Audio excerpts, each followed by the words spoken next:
Divorce happens. In fact, it happens to almost 50% of first marriages. So let's talk about it. Welcome to Divorce Happens, a podcast to educate, inspire, support, and yes, make you laugh through divorce and beyond so that you can start fresh on the next phase of your journey. Remember, divorce happens, and then we start fresh. You get divorced. You get divorced. Getting divorced? I'm getting a divorce. You're getting a divorce. Because she's getting a divorce. So what if I get divorced?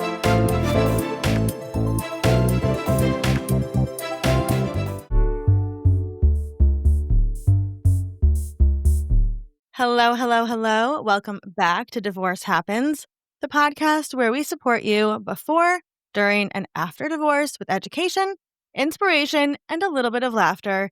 Because as we know, divorce happens and then you start fresh. And we're here with a friend, Eva. Eva, can you tell us a little bit about who you are? Yes. Hello. My name is Eva Amurri. I am an actress, a content creator. I now call myself an OG blogger. You are, and, yeah. And a mom of 3. Yes. And you are what I like to call a divorced human. You are somebody that went through a divorce, and you have divorce in your family, which I do too.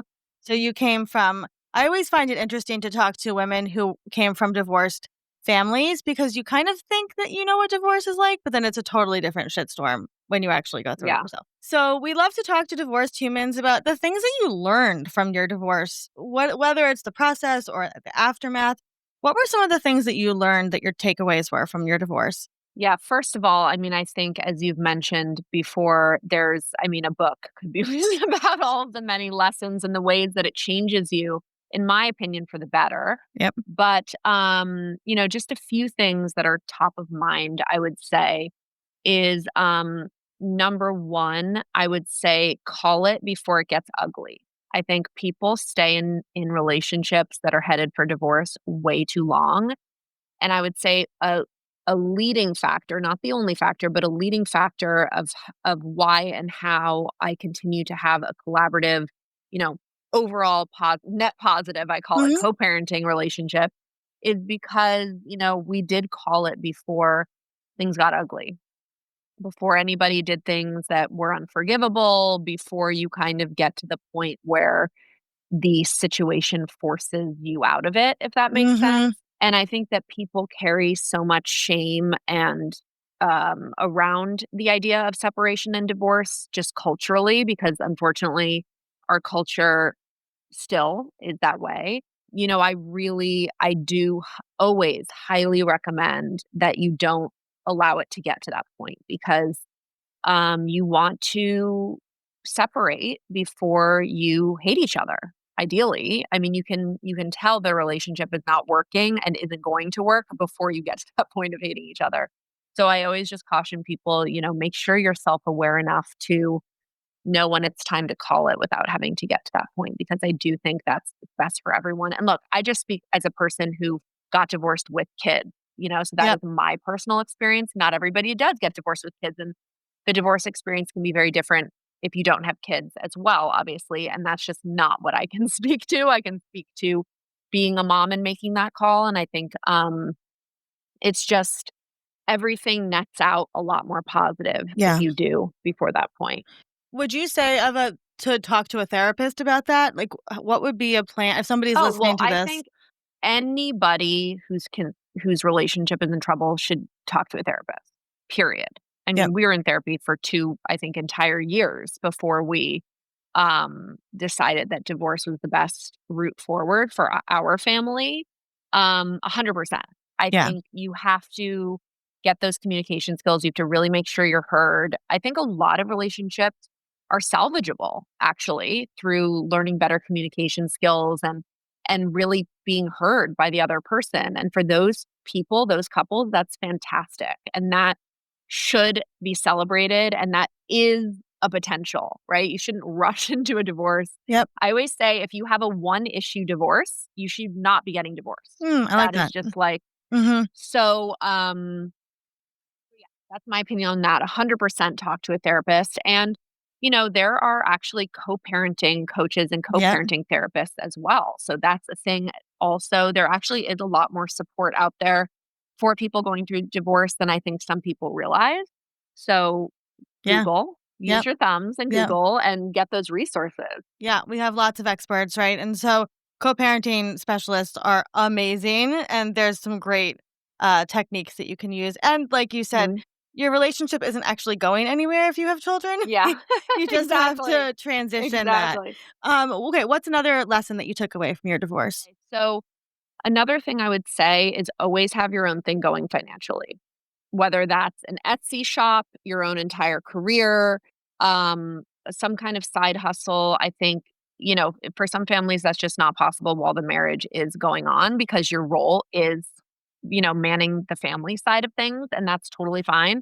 But as soon as you get divorced, really make sure you have your own thing going on so that you can't be caught up in like a toxicity surrounding money as well, withholding money, financial manipulation. I would say that thinking that you're going to just rely on spousal support and that that's going to be fine no matter what that number is just not in your best interest, I would Yeah. say. So Yeah. I was lucky that I had my career going. And look, even if you have a career going, I took a huge hit financially, huge. And so did he. I mean, Mhm. divorce is brutal financially, no matter what your Yep. tier of finances are. It just when Yeah. you're in a double income household and then all of a sudden you're in a single, it's brutal. Yep. So I would say I was extremely lucky that I had been building my career to that point. Divorce was never something I expected or like thought was in the future for me, obviously, when I got Mhm. married, but it was. So I was lucky that I had that and it really helped me and it helped me in a lot of ways. It helped me Yeah. put my energy into something, but it also helped, kind of be the safety net. So Yeah. if you're kind of in a relationship that's not good and you think a divorce might be in the future, I would be thinking about having your own financial independence at this point. Yeah, and it could be like $5 a day, right? We're not talking about like a whole career. No, exactly, Yeah. but just to have something, Yep. something. There's so many ways now in this day and age of Yeah. technology to kind of, to construct a side hustle, but Yeah. to be proactive about that is definitely in your best interest down the line. I love that, and I would say follow you for a great example of somebody that's you're always Or you a can follow million me, yeah. million side hustles, and, Yeah, and I always when I talk to women who have no income, I say, "Maybe you can babysit the neighbor's kids or help somebody do laundry." But you have to have that's my number 1 too. You have to have something coming in. Cash is great. 100%. Get that Yeah. Venmo account. And what's the last thing for today that you're gonna share that you learned? Yeah, so I would say the last thing and probably the most important would be to really center the kids in your divorce. I think because of that, we mediated our divorce. So that's one method of really centering your kids. There's there are so many benefits to divorce mediation as opposed to Yeah. hiring your own lawyers, but I would say the biggest is that you decide together what happens to your kids. You don't have your plan, their plan, and then a judge who has never met your kids Yeah. signing off on what happens. And that was something that was really top of mind for me as we separated our lives. And beyond that, just in practice, really making sure that every decision you're making, every request you're making, every stance you're taking is Yeah. because the kids are at the center of that and it's not something personal to you. It's not an axe that you're grinding. I always say about divorce, your grievances, your chips on your shoulder, your frustrations, your resentments, once you're divorced, that goes down the drain. That's it. You're done. You have to start fresh. You are Mhm. now no longer married. Mhm. And your behavior should reflect that. And if you're the one that has to set the tone for that, you're the one that has to set the tone for that. But Right. you are now all of a sudden, you've turned the page and you are now in a new chapter. And if you're bringing things from the toxic era of your marriage into the new chapter, it's like shame on you, if that makes sense, Yeah, And it's totally. really hard emotionally to do that. It's especially hard if you're feeling insecure, you're hurting, you're heartbroken, you're scared for the future. It's really hard to reach deep inside of you and pull out the most mature parts of yourself. But if you have kids, that's the commitment you made to your kids when you became their parent is like, I'm not a kid anymore, I'm the Mm. adult. Yeah. So that's an important commitment to maintain throughout your divorce. And I think it's one that has really helped our kids be really happy and healthy on the other side. And like, of Mhm. course, there are moments and definitely no co-parenting relationship is perfect, not mine either. But I think just always coming back to them as your North Star and saying, Yep. what's in the best interest of these kids? Like, yeah, it hurts my heart to share them on this holiday, or it hurts my heart to have them go be there for their birthday or whatever. But what do they want? What is going to be best for them? Yeah. And I think, or even like, it hurts me to have this person and their new partner, let's say, at, a sporting event or at Yep. a play or at a recite, whatever it is. I think it's really putting your own feelings aside that then you can process with the therapist or with your best friend or Right. whatever, but not having that bleed into your kids' experience Yeah. because they don't deserve that. No, and that's again why co-parenting coaches and therapists are so wonderful because they'll help 100%. parents really like flip that relationship from an Mhm. intimate, personal, married relationship to to co-parents, which is really hard for a lot of people to do. And we both had young children. My kids were young Mhm. also when I divorced, and I always tell people like it's what you say now, what you do now is not going to be set in stone forever. Like they're going to become Yeah. teenagers. You're going to have to redo everything. They're not going to want to go places on weekends. 100%.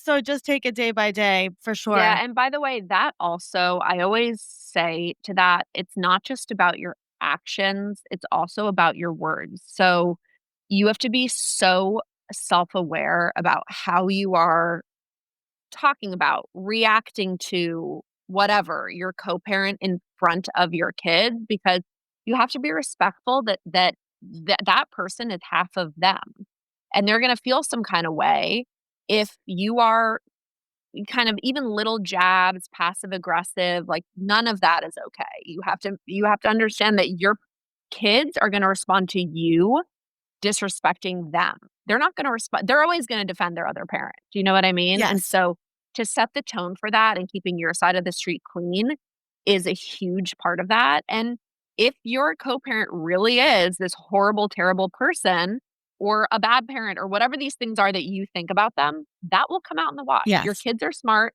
Eventually they will figure that out. Your job is to, and I'm not saying my co-parent is, No, just no, for the record, no. because people like to We grab, love Kyle. No, yeah, yeah, but I'm just saying, yeah, like, I know people who've gotten divorced and yeah. they very I mean, much I'm in that not situation, done Eva, that. and, like, Yeah. that was actually the number one tip my mom gave me during my divorce. My Mhm. parents are divorced, is she said, "Remember, I have 2 boys," right? Their dad left, and she's like, "Remember what you say to them, they're gonna internalize as half of them," right? So they're 100%. gonna that's the narrative that they're gonna grow up with, and so I don't ever talk shit about Yeah. him in front of the kids Yeah. because Good for you. they'll figure it out. Like you said, Mhm. they'll figure it out.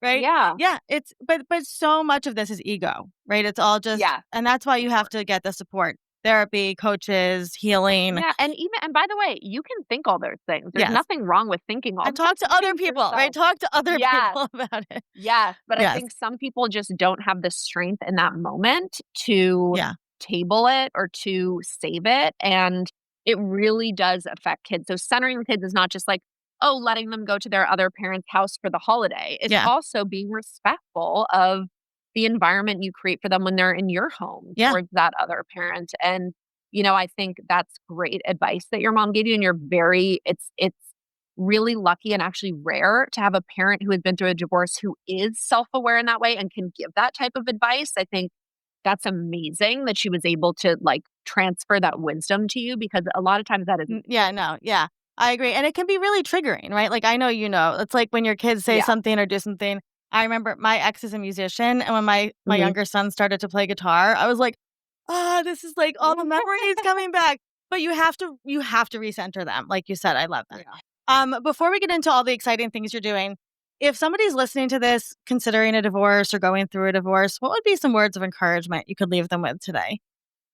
I would just say that, you're the feelings that you're feeling now, it's so hard when you're in the whole of it and you're just feeling all those feelings and so overwhelmed and you feel like there's no hope on the horizon and you're so scared of the future.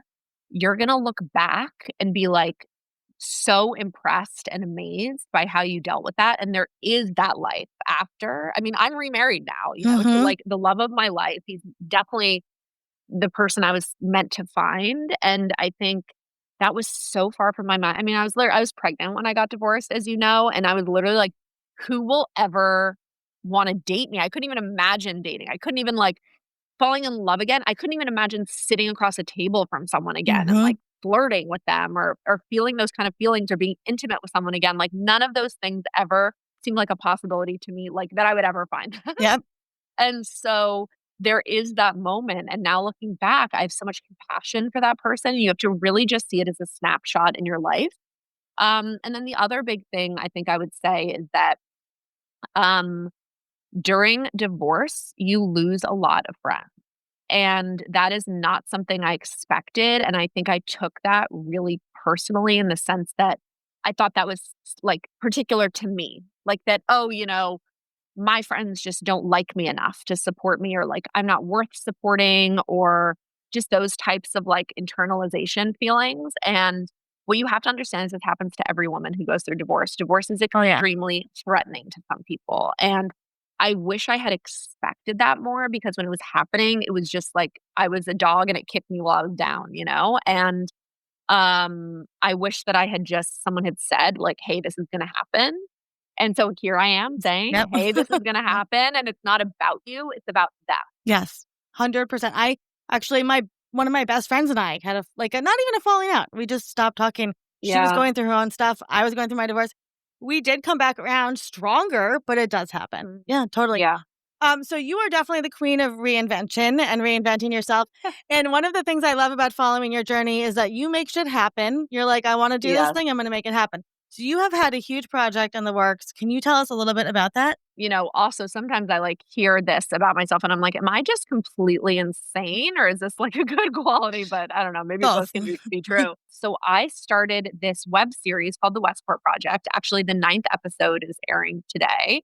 And, this show, it's kind of a mix between a reality show and a home renovation series, follows the construction from soup to nuts of a smart home at Campo Beach in Westport, Connecticut, where I live. Mhm. And it's just showing every step along the way and also following kind of what life is like in the town where I live.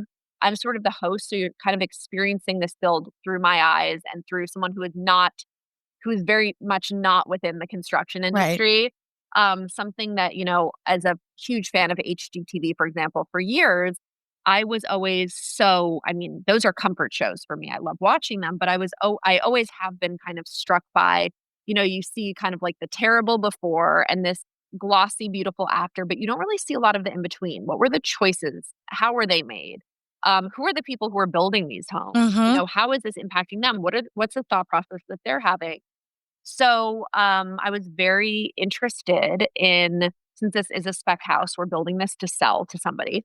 So, wouldn't it be cool if we could kind of cover that process as we're building it and we can release it kind of in real time so that, the future owner can kind of see this house, So cool. their own house Yeah. being built, but also, the public can be brought into this process. So the response has been really exciting and invigorating. And I'm taking on not only producing, but also directing on this project. Ooh. I've, obviously been in front of the camera before and in my acting career, but I'm hosting it, I'm directing it, I'm producing it. I have a really heavy hand in editing it.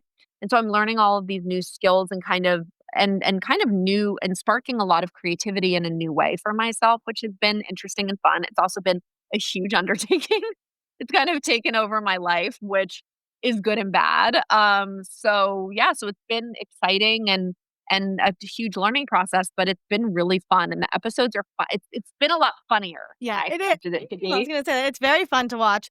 I love that you have the kids involved and Ian involved, and it's just like behind the scenes of this. And it's so much of what you've done always, right? This is just another component, right? You've always been authentic and honest and shown that messy middle. And so now Mhm. you're just putting that in the Westport project in terms of a house. And I really love that you're showing people it's accessible, right? Like you can do Yeah. this because so much of smart homes and home building, right, is like you Mhm. said, it's so far away. And now it's Right. like, here, you can do it. And it is. It's a really fun show. We'll link to it, obviously, in the show notes. And we appreciate all of your wisdom and just like showing up for people and, being there to guide people through all of these life transitions, which are not always easy, whether it's parenthood or divorce. I'm happy to do it because I think through so many different things, whether it was like having a miscarriage, getting divorced, like having Hmm. postpartum, having mental health things come up, I always felt so alone and not like there were no resources of people really talking about a lot of this stuff. And so Yeah. I felt a calling towards at least sharing my own experience. Yeah. Everybody's experience is not going to mimic my own, obviously, but I think at least having some context, something to compare it Right. to, it just provides a little bit of comfort when you're going through some of the hardest things that there are to walk through as a woman or person. I mean, I can say firsthand, like watching you get divorced was something that helped me get through my divorce. And like, your authenticity about it. And our kids were the same ages. And it was like, okay, if she can do it and she's a mom of 3 kids, like I can do this. And so like what you're doing is making a difference. And I just want you to know that. And we Thank appreciate it you. from the community out here. I will link all this stuff in the show notes. Thank you for taking the time today Of and for course, my being you. pleasure. Thanks so much.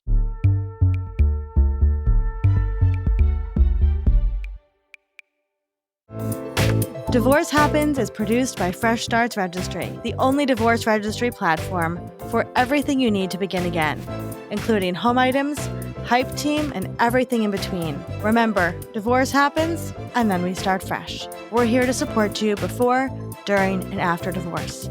Head to freshstartsregistry.com for more info.